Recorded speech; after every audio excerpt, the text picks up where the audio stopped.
Hey everybody, Parks Owsley here with Inven Global, and I'm with Vulcan, the new support for Cloud9. You guys just got 2-0 on the week. Congratulations. But we're going to skip right past that.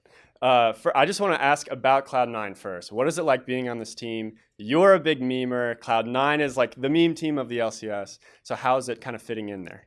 Well, I would say that the C9 meme culture is mostly like while they're scrimming or playing on stage. I try to avoid that. I don't think that's like very healthy or professional. So when I meme on the Twitterverse. So I guess it's a bit different in that way. But being on Cloud9 is really nice. I mean, all the players are really, really good. The team has a lot of prestige to it, I guess. And it feels like a big family. Seeing Jack every day, and everyone being really close together. Yeah, the current Twitter memes have been pretty funny. I mean, it's always everyone says Cloud9 loses the offseason, which of course is insulting for you. But Jack was talking about, oh, we lost it again. But after the 2-0 week, how's the team feeling? Like, are you super confident, or are you just kind of still relaxed and centered in that?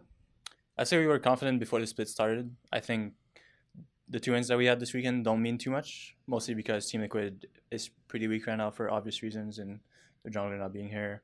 Golden Guardians is on the weaker side of teams, so it's not like that big of a win. I think it's good that we showed clean games, but it doesn't prove too much, just from this weekend. So we still have to work hard. Work hard. We had pretty clear mistakes in today's game, at least.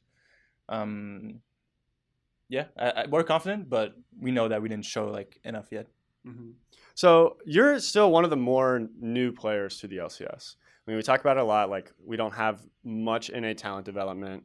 You're someone who kind of went through, you went through academy, and then found your way onto an LCS squad, which doesn't happen very often with how many times we're importing.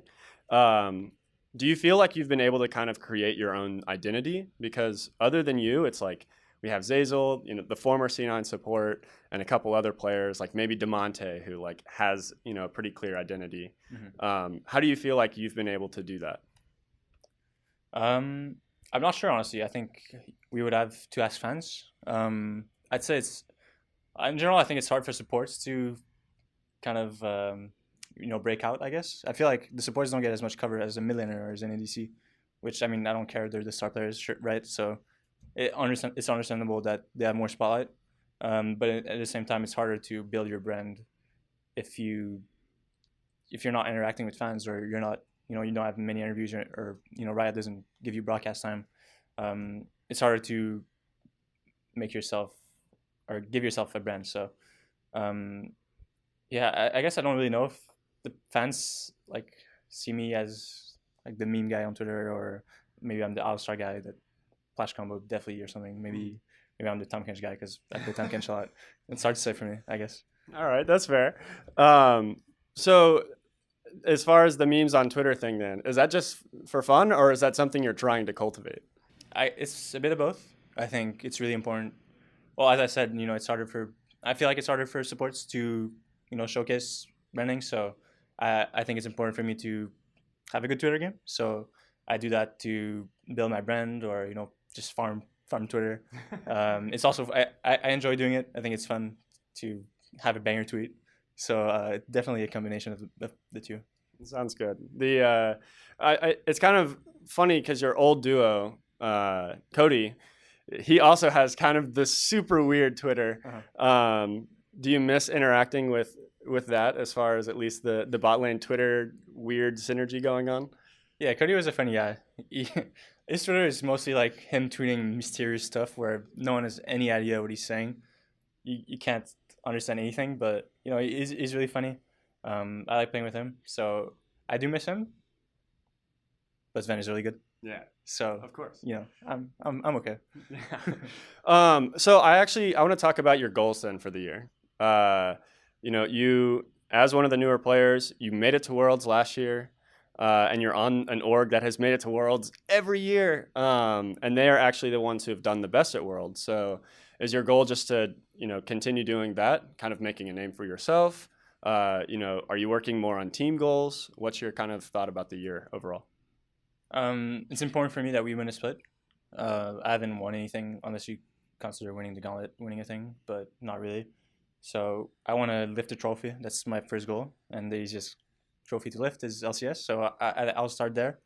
And then for international play, the way I see it is I just want to not disappoint the fans. I want to show a performance that the team, me, and the fans can be proud of. Maybe that means like taking down China. Maybe that means beating EU in a best of 5. I'm not sure exactly how it looks like, but I don't want to go into an international tournament again and the fans are like, it's doomed. NA is never gonna be good or anything. So maybe changing the perspective, that would be nice. I would enjoy that. We all would. As an NA fan. Yeah. I do think, and I don't know if I'm from a semi insider perspective. I don't know how much true outsider fans are viewing this, but I feel like you have shown a name for yourself, at least among the supports, as one of the top, the highest in the league, highest caliber, amidst quite a few pretty strong supports.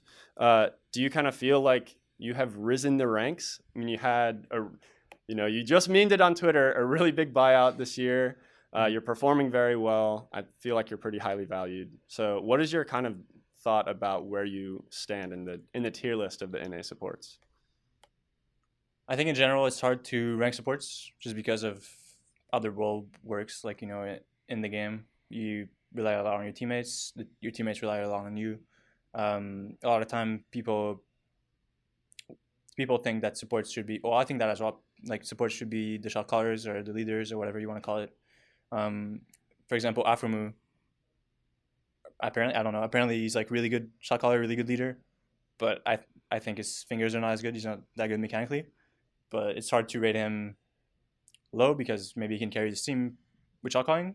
But it's hard to rate him high because he'll fuck up games just because he has trouble keeping up. So I think supports in general is hard to rank. But I do think that I've risen a lot. I was a complete random coming into last year.